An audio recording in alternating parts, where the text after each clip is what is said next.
सब देखते हैं किस तरीके से ये एमएलए की खरीद फरोख्त खुले तौर पर करते हैं। कर्नाटक से लेके मध्य प्रदेश से लेके देखिए इन्होंने किस तरीके से जाल झारखंड में भी फेंका था, मेघालय में इन्होंने कहां लोकतंत्र की हत्या नहीं की, ये सबने देखा है।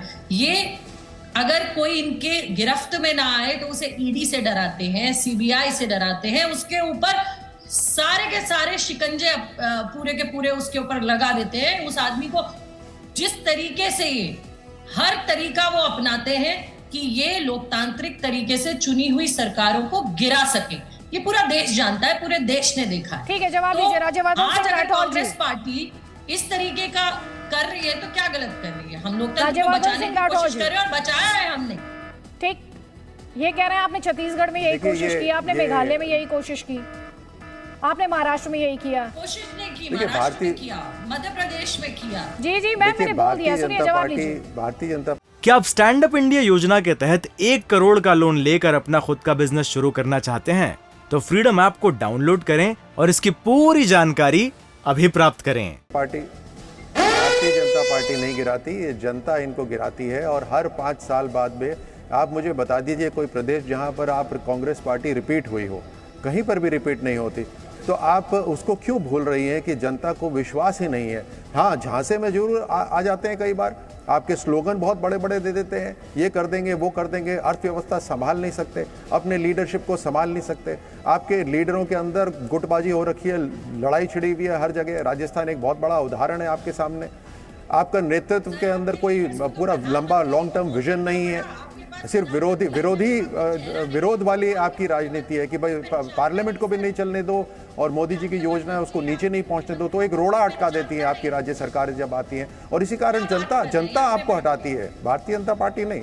ठीक है, डॉली जी बात पूरी कर लीजिए अपनी, 20 सेकंड्स है मैम, उसके बाद प्रियंका। मैडम, प्रधानमंत्री जी के अलावा इनके पास कोई चेहरा नहीं, इनके मुख्यमंत्रियों को कोई पहचानता नहीं। इनके मुख्यमंत्री अपने मुंह से कहते हैं, उत्तराखंड के जो वो पूर्व मुख्यमंत्री थे उन्होंने खुद कहा कि किस तरीके से कमीशन खोरी हो रही है उत्तराखंड में। ये तो खुले तौर पर सोशल मीडिया में है, खुले तौर पर न्यूज चैनल्स पे उन्होंने बोला है। इनके तो खुद कुकर्म सामने आ रहे हैं। मोरबी पर ये लोगों को, वहां ओरेवा कंपनी के मालिक को अरेस्ट कर नहीं पाए। ठीक है, मोरबी में थोड़ी देर पहले जो लेटेस्ट इन्फॉर्मेशन आ रही थी डॉली जी, उसमें बीजेपी का जो कैंडिडेट था वो वहां से लीड कर रहा था। इसके अलावा अगर बात की जाए तो बीजेपी के ये जो ट्रेंड्स हैं वो ये दिखा रहे हैं कि बीजेपी की अभी तक की सबसे बढ़िया परफॉर्मेंस है, बेस्ट परफॉर्मेंस है, रिकॉर्ड मैंडेट है। ये देखते हुए कि बीजेपी की इससे पहले जो बेस्ट परफॉर्मेंस रही थी वो 2002 में 127 सीटें और 49.85% वोट शेयर रहा था। और अगर गुजरात में इलेक्शंस के लिहाज से बात की जाए तो 1985 में आपकी पार्टी ने 149 सीट्स निकाली थी, 55.55% वोट शेयर आपका रहा था। बीजेपी अब उसे बेटर करते हुए कम से कम इन ट्रेंड्स में यहां पर दिखाई दे रही है। हमारे साथ नितिन पटेल जी हैं, फॉर्मर डिप्टी सीएम हैं गुजरात के। नितिन पटेल जी, सबसे पहले जो 150 का आप लोगों का मिशन था वो आप एकम्प्लिश करते हुए, उसे हासिल करते हुए दिखाई दे रहे हैं। आपके चेहरे पर मुस्कुराहट है, बहुत कुछ कह रही है। हाँ जी, आपका धन्यवाद। हमारी मुस्कुराहट आपने पहचान ली।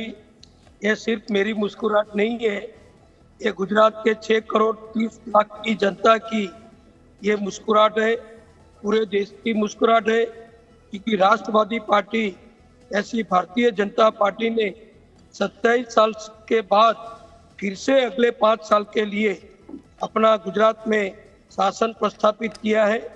और गुजरात की जनता ने बार बार हमारे पर, भाजपा पर, नरेंद्र भाई मोदी जी पर जिस प्रकार से विश्वास व्यक्त किया है, उसके लिए गुजरात की जनता का हम जितना आभार माने इतना कम है। आपको प्रधानमंत्री को लेकर जो अपशब्द कहे गए, आपकी पार्टी ने कहा कि गुजरात की जनता जवाब देगी। ये जो 150 प्लस का मैंडेट इस वक्त दिखाई दे रहा है, कि आपको लग रहा है ये मैंडेट उस वजह से भी मुमकिन हो पाया?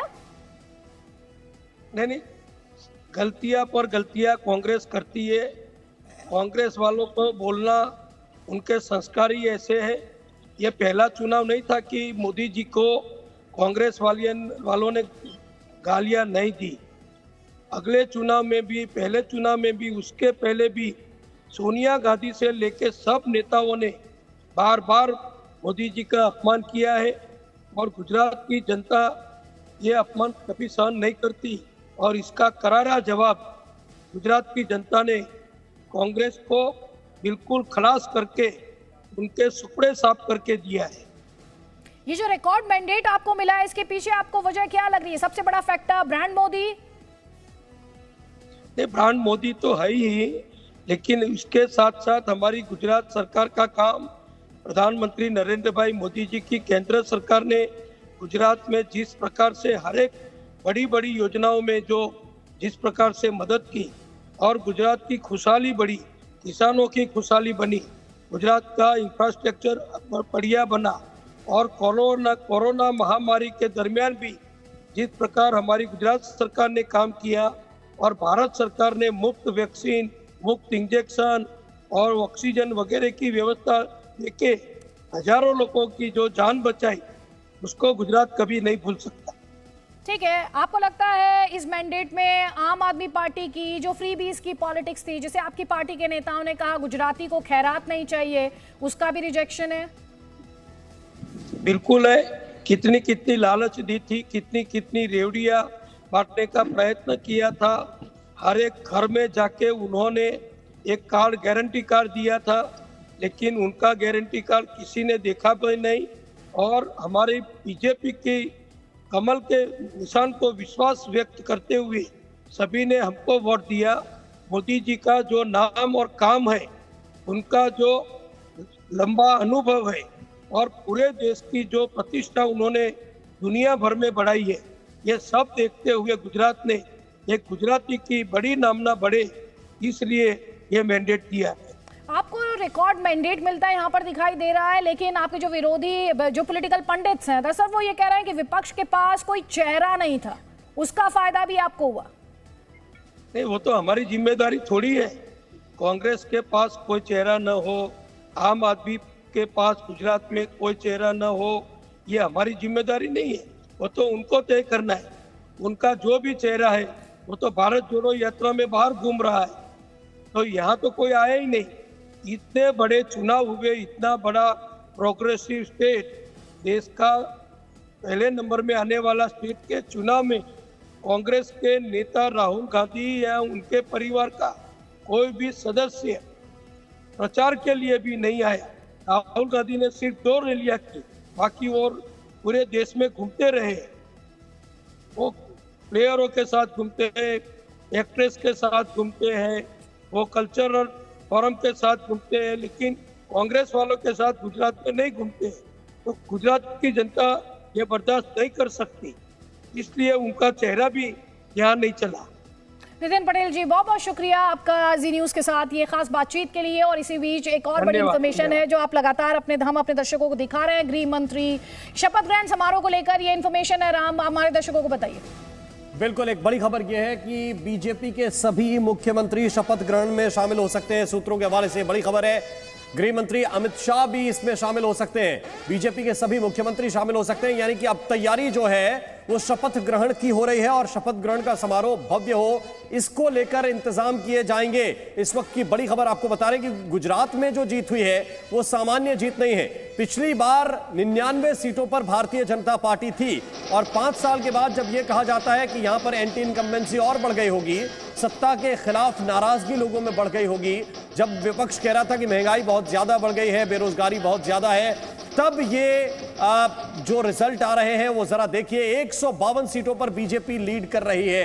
152 सीटों पर 182 में से बीजेपी लीड कर रही है। कांग्रेस पार्टी जो कह रही थी कि हम सरकार बनाएंगे वो 21 सीटों पर है। आम आदमी पार्टी जो दावा ठोक रही थी कि हम सरकार बनाएंगे वो 6 सीटों पर है और अन्य जो है वो सिर्फ 3 सीटों पर सिमट गए हैं। तो ये ओवरऑल पिक्चर गुजरात की इस वक्त बन रही है। 152, 21, 6 और 3। और अब इसके बाद तैयारी जो है वो शपथ ग्रहण की शुरू हो जाएगी, क्योंकि ये तो तय है, जो पहले से कहा गया था कि भूपेंद्र पटेल उन्हीं को एक बार फिर से मुख्यमंत्री बनाया जाएगा। तो 11 दिसंबर को संभव है कि गुजरात में शपथ ग्रहण समारोह हो। सूत्रों के हवाले से इस वक्त की यही बड़ी खबर है कि गुजरात में 11 दिसंबर को मुख्यमंत्री पद की शपथ हो सकती है और इस शपथ ग्रहण समारोह में सभी राज्यों के जो बीजेपी शासित राज्य हैं उन राज्यों के मुख्यमंत्री मेहमान के तौर पर बुलाए जाएंगे। गृह मंत्री अमित शाह भी इसमें शामिल होंगे। इन सब के बीच 3 नतीजे और गुजरात से आ गए हैं। वलसाड़ से बीजेपी के भरत भाई पटेल जीत गए हैं। नवसारी से बीजेपी के राकेश देसाई ने जीत दर्ज कर ली है। जम्मूसर से बीजेपी के देव किशोर दास जी जीत गए हैं। इस वक्त की बड़ी खबर आपको बता रहे हैं। वलसाड से बीजेपी के भरत भाई पटेल ने जीत दर्ज कर ली है। इसके अलावा नवसारी से बीजेपी के राकेश देसाई चुनाव जीत चुके हैं और बीजेपी के देव किशोर दास जी ने जम्मूसर से जीत दर्ज कर ली है। ये वो सीटें हैं जहां पर बीजेपी जीत दर्ज कर चुकी है। इसके अलावा कुल मिलाकर 152 सीटें ऐसी हैं जहां पर बीजेपी या तो जीत चुकी है या फिर आगे है। जिन सीटों के रिजल्ट आ रहे हैं, नतीजे आ रहे हैं, वो नतीजे आप तक हम सीधे तौर पर पहुंचा रहे हैं। अदिति, और यहाँ पर अभिराम बात कर रहे थे एंटी इनकम्बेंसी की बात की जा रही है। यहाँ पे जल्दी से एक कमेंट में लूंगी, लेकिन ये कहते हुए लूंगी कि बीते कुछ सालों में हमने सुना है एंटी इनकम्बेंसी को प्रो इनकम्बेंसी ने रिप्लेस कर दिया है। बीजेपी बार बार ये कहती है कि एंटी इनकम्बेंसी नहीं, अब नरेंद्र मोदी के साथ प्रो इनकम्बेंसी की बात वोटर यहाँ पर करता है। जल्दी से प्रियंका जी एक कमेंट आपका आम आदमी पार्टी के लिहाज से बीजेपी को लेकर। कांग्रेस कह रही है बीजेपी ये रिकॉर्ड मैंडेट हासिल कर पाई। क्या आप स्टैंड अप इंडिया योजना के तहत 1 करोड़ का लोन लेकर अपना खुद का बिजनेस शुरू करना चाहते हैं? तो फ्रीडम ऐप को डाउनलोड करें और इसकी पूरी जानकारी अभी प्राप्त करें।